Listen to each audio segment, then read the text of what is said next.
Alright guys, we're back here on the 97 Corvette. No crank situation here. We finally got some parts in the mail today. As you can see, I got that all pulled apart. And what are we going to start with here? Let's see. Let's go move this thing out a little bit. Okay, here goes the old ignition. To me, it looks to be original. And if you look inside here, these connectors are all... Oh, look at the green in there. Oh no, that's the actual plastic. But these bronze connectors are pretty worn out. So, that's garbage. I got this one right here. TRQ.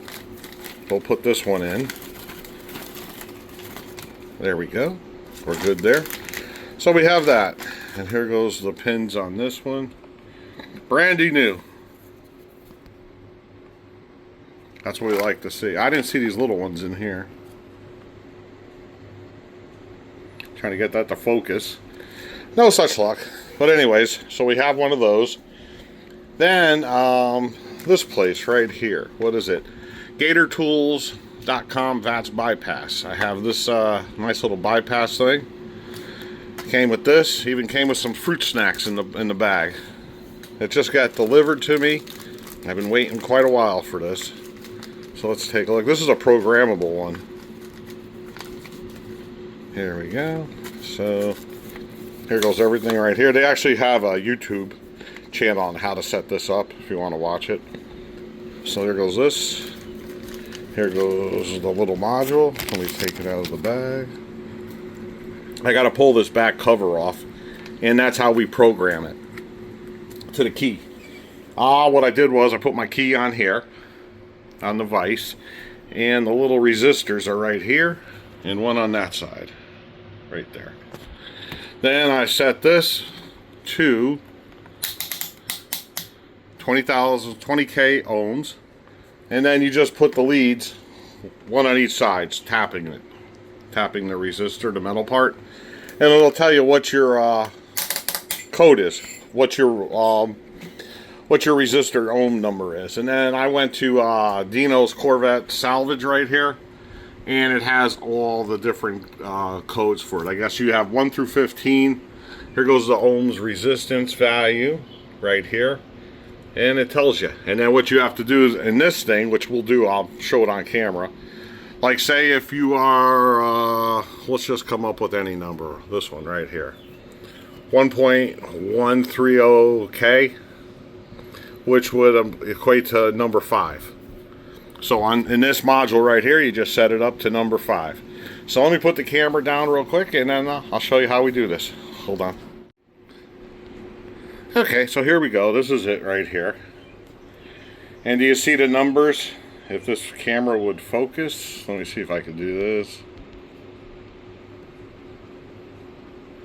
You see the numbers on top, 1 through 15, which then matches this, 1 through 15. So whatever number yours is, you would just change it to push it down. Like what did we say before this one was number 5?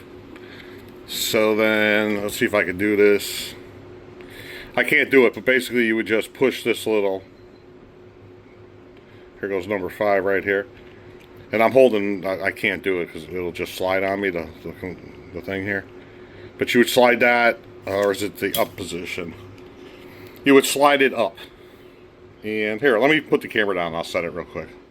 Alright, here we go. And that's how you would do it. See how the number 5 is up, that means it's ready, it's going to do that resistance. And the rest are all on off. So... let me set mine up real quick, and then we're going to go in the car and we're going to install all this stuff. So hold on. Alright, we're in the car here. I have the ignition module with me. Here goes the Vats bypass right here on the metal cylinder. There's plenty of videos on YouTube on how to pull all this apart to get to this point. It's pretty straightforward, pretty easy. It took me literally under 10 minutes to do to get to right here. So, this is the plug that we need to disconnect so we can plug in our Vats bypass. So hold on a second while I pull this apart, and yeah, we'll go from there. So hold on. All right, we're back in the car. I got it disconnected right here. And yeah, here goes the key ignition cylinder right here. And here goes this. I didn't expect this to have to go into here. I always thought this would have went into here, into this plug. But it only fits into this, so I'm assuming this is where it goes. So, yeah, let's get this thing all put back together. And let's, hopefully this is what my problem was the whole time and the car fires up. We'll find out here in a couple minutes. So let me put this all back together. All right, we're back at it over here. Looks like we got a setback. Because I knew that wasn't. Why would you plug this into the key? It made no sense. You know what I mean? So, I just looked up over here. And I guess I needed this right here. So I just got off the phone, had them overnight it to me, that plug. And there you go. So we're on hold for now. The most I can do is basically, we'll put the module in, we'll plug the factory Vats back in. Let's just see if there was just this all along. And I could have waited until I installed the new ignition module, but I want to put the Vats bypass in regardless. So, whatever. It's ordered. It should be here probably Friday. Today's or Thursday. Today's a Tuesday. So Wednesday, Thursday, whatever. So, yeah, let me get this ignition module put back in. I'll plug in the Vats, and we'll try starting the car. See if it was just the ignition module the whole time. So hold on. Alright guys, it's a couple hours later. I'm sitting here playing with the car. I overnighted the Vats thing, so whatever to that. I don't care about that. I do, because we're still going to install it. But I fixed it. And, let's see. Let me put the key in ignition, because it's still hanging. Here we go.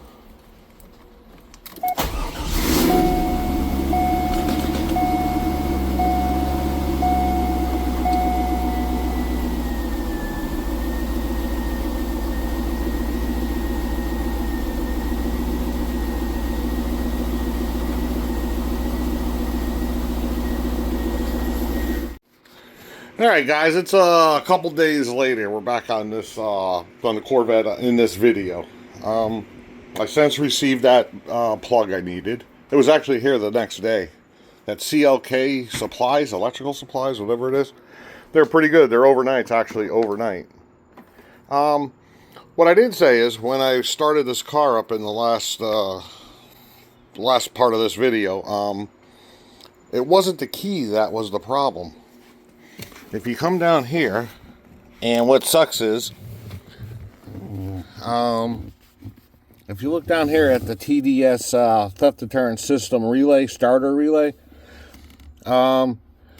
the original relay that was in here, which happens to be in my car right now because I went down and ordered one and I never brought it back in, was no good. And I just have one of these laying around in my toolbox. And I just threw it in for the hell of it. And guess what? The thing started right up. So, at this point, I believe all my problem had to do with the old relay. But nonetheless, we're still going to hook up the Vats to this. Vats bypass. And, yeah, we'll go from there. So let me reinstall this relay right here. And let's get back to installing the Vats relay. Vats bypass. And, yeah, we'll go from there. So, hold on one second. Alright, actually, I did have to go, I did go to the car and get the old relay right here. Here it is, because I needed to match up how this goes in, because you can put it in this way. Or you can flip this around and put it in this way. So, it can go in either way. So, this is the one right here, the old one. And the one I ordered, you see how it has this skirt compared to this little block that'll slide over this. So this is what I ordered. It'll be here tomorrow morning. Anyways, let me put this relay in, which isn't even the right relay. This is a 3604. And this was It's not a 3604. But it does work. So let's throw this in, and then we'll go take a look at the Vats bypass cord that came in. So hold on. Okay, here we go. This is it right here. This little sucker is what we needed. So we got this in. I'm assuming this will go on here, like that, and then this will plug into the actual harness in the car. And here goes the part number. And they gave you another bag of snacks, so that's good. Alright, so let's go hook this up and see what happens. Alrighty, here we go. It just plugs right in. This is how it was supposed to plug in the whole time.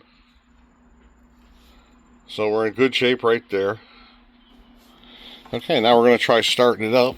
And I need 2 hands for this, so let me get the, let me set up the phone somewhere. Alright, let's see if she starts. I can get this.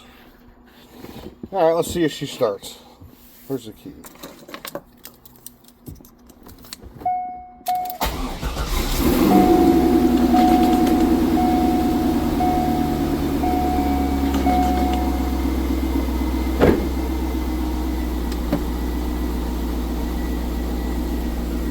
And there we go. We're back in action here. So, the whole time it was just that relay down there. Who would have known? And by chance, I didn't have the radio on in the garage. And when I pulled out that relay a couple segments ago in this video, you know, the other day, I heard a little clanking going on, and there was some loose stuff. It sounded like something was loose.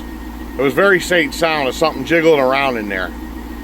And I said, oh God. And then I went and I found another relay that's kind of similar to that one. We plugged it in and we're good to go. So there we go. This is all you got to do. Or this is what I did to put the bypass in. I got to put everything back together and mount it. So that won't be in this video. I also ordered last night, just for the hell of it, one of those column bypass things too.